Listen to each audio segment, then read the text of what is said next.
Top quality और consistent performance के लिए सिर्फ सिल्वर पंप नाम याद रखना।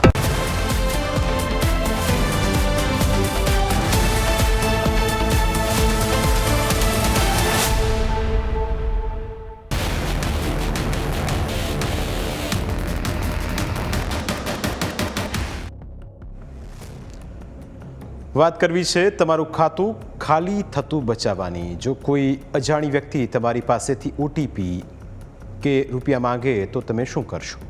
ચોક્કસ ના પાડી દેશો, પણ કોઈ એવી વ્યક્તિ તમારી પાસેથી ઓટીપી માંગે જે ખૂબ ઊંચા હોદ્દા ઉપર હોય અને તમારા પરિચિત હોય તો તમે તેના ઉપર વિશ્વાસ કરીને ઓટીપી આપી દેશો। બસ અહીં જ તમે વિચારવાનું બંધ કરો છો અને સાયબર માફિયાઓ વિચારવાનું શરૂ કરે છે। મોરબીમાં એક એવો કિસ્સો સામે આવ્યો જેની હકીકત સાંભળીને તમે પણ માથું ખંજવાળતા રહી જશો। મોરબી જિલ્લા સાયબર ક્રાઇમની ટીમે એક એવા ગુનેગારની ધરપકડ કરી છે જે મોબાઈલ હેક કરીને લોકો સાથે છેતરપિંડી કરવાનો માસ્ટર માઇન્ડ હતો।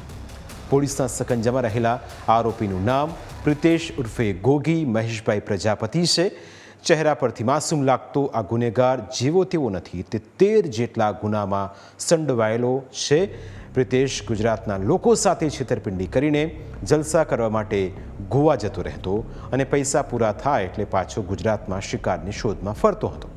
મોરબીમાં તેણે એક એવો ખેલ રચ્યો કે કોઈને પણ ખ્યાલ ન આવી શકે। મોરબીના ધુંધળા રોડ પર આવેલા ફ્લોરા 11માં રહેતા સિરામિક કારખાનેદાર ભાવેશભાઈ પાંચોટિયાએ થોડા દિવસ પહેલાં જુદા જુદા 2 મોબાઈલ ફોન ધારકોની સામે સાયબર ક્રાઇમ પોલીસ સ્ટેશનમાં ફરિયાદ કરી હતી। ફરિયાદમાં કરાયેલા ઉલ્લેખ પ્રમાણે ફરિયાદીની દીકરી જે સ્કૂલમાં અભ્યાસ કરે છે તે નાલંદા વિદ્યાલયનું એક વોટ્સએપ ગ્રુપ છે। આ સ્કૂલનું વોટ્સએપ ગ્રુપ આરોપી પ્રિતેશે હેક કરી નાખ્યું। ત્યારબાદ ગ્રુપમાં એડ ફરિયાદીની પત્ની શિલ્પાબેનનો મોબાઈલ નંબર મેળવી લીધો અને સ્કૂલના સંચાલક કાર્તિક પાંચોટિયા તરીકે ઓળખ આપીને શિલ્પાબેનને કોલ કર્યો। આરોપીએ શિલ્પાબેન પાસેથી ઓટીપી માંગતા તેમણે વિચાર્યા વિના જ ઓટીપી પણ આપી દીધો અને તેના આધારે આરોપીએ શિલ્પાબેનનું વોટ્સએપ, ફેસબુક અને ઇન્સ્ટાગ્રામ હેક કરી નાખ્યું। ત્યારબાદ શિલ્પાબેનના સંબંધીઓને મેસેજ કરીને ઇમોશનલ બ્લેકમેલ કર્યા। આરોપીએ શિલ્પાબેનના ભાઈ અને બંનેવી પાસેથી રૂપિયાની માગણી કરી હતી, જેથી તેઓએ શિલ્પાબેન સમજીને આરોપીને 30,000 રૂપિયા આપી દીધા હતા। પોતાની સાથે આવી છેતરપિંડી થઈ હોવાની જાણ શિલ્પાબેને પોતાના પતિને કરતાં જ તેમણે પોતાના ભાગીદારના ફોનમાંથી આરોપીને કોલ કર્યો, જેના બીજા દિવસે આરોપીએ શિલ્પાબેનના પતિના ભાગીદારને કોલ કરીને 10 લાખ રૂપિયાની ખંડણી માગી અને જો ખંડણી ન આપે તો જાનથી મારી નાખવાની ધમકી પણ આપી। સમગ્ર પ્રકરણમાં શિલ્પાબેનના પતિએ આરોપી સામે મોરબી સાયબર ક્રાઇમ પોલીસ સ્ટેશનમાં ફરિયાદ નોંધાવી, જેના આધારે પોલીસે આરોપીઓને ઝડપી પાડ્યો છે।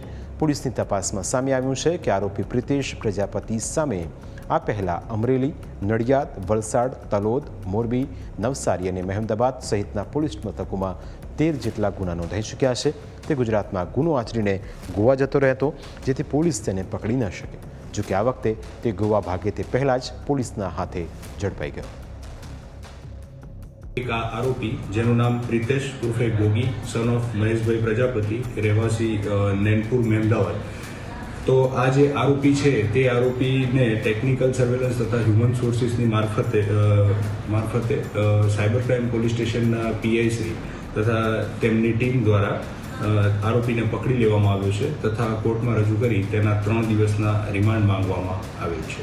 આ જે આરોપી છે એ દરેક ગુનામાં તેના અગાઉ કુલ 13 ગુનાઓ નોંધાયેલા છે। તેમાં અમરેલી, નવસારી, વલસાડ, જુનાગઢ, રાજકોટ, મહેમદાવાદ, અમદાવાદ, સાબરકાંઠા, નડિયાદ આ તમામ જિલ્લાઓમાં તેના અલગ અલગ ગુનાઓ નોંધાયેલા છે અને આ ગુના આચરીને તે ગોવા જતો રહેતો, મોટા ભાગે તે ગોવા રહેતો અને અહીંયા નવું સિમ કાર્ડ ખરીદવા માટે પાછો ગુજરાત આવતો અને તે ટ્રેનના જનરલ ડબ્બામાં જ મુસાફરી કરતો હોય। તેને પકડવું થોડું કામ કપરું હતું, પરંતુ હ્યુમન સોર્સિસની મદદથી સાયબર ક્રાઇમ પોલીસ સ્ટેશન ટીમે આરોપીને પકડી લીધો છે। જો તમારી પાસે પણ કોઈ ઓટીપી માંગે તો ધ્યાન રાખજો, કારણ કે આજકાલ ઓટીપી દ્વારા થતા ફ્રોડનું પ્રમાણ વધી ગયું છે। ડિજિટલ યુગમાં હવે ડાકુઓ સીધા તમારા ખાતામાં ધાડ પાડે છે અને એટલે જ સતર્ક રહેવું ખૂબ જરૂરી છે। પ્રાઇમ 9ના આજે બસ આટલું જ. ફરી મળીશું આપણે સ્પર્શતા મુદ્દા સાથે. ત્યાં સુધી રજા આપશો.